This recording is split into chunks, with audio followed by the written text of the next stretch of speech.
સુરત શહેરની રાંદેર પોલીસે ગુનાહિત પ્રવૃત્તિ ધરાવતા માથાભારે ઇબ્રાહિમ રઉફ શેખનું ગેરકાયદેસર બાંધકામની મિલકત સુરત મહાનગરપાલિકાના અધિકારીઓ કર્મચારીઓ સાથે રાખીને દૂર કર્યું.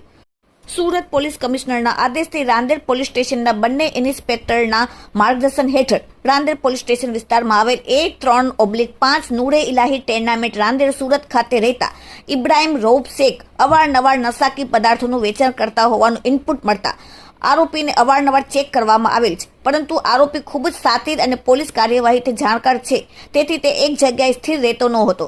સાથે તેના પર NDPSના સફળ કેસો પણ મળી આવેલ નહીં, પરંતુ આરોપી ચોરીના ગુનાઓમાં સંકળાયેલ છે તેમજ તડીપાર પર આરોપીને કરવામાં આવેલ હતો.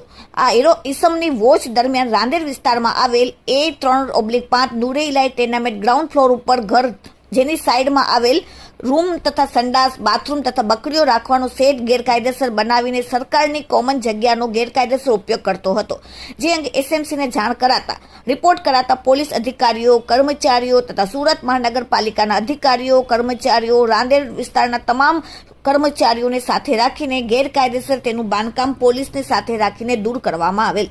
એટલું જ નહીં, પણ આરોપી માથાભારે છે અને તે ચોક બજાર, ખટોદરા, લાલગેટ, રાંદેર એમ થઈને 5 જેટલા ગુનાહિત ઇતિહાસ પર પોલીસ સ્ટેશનમાં ધરાવે છે. Bureau report, daily India TV, Surat.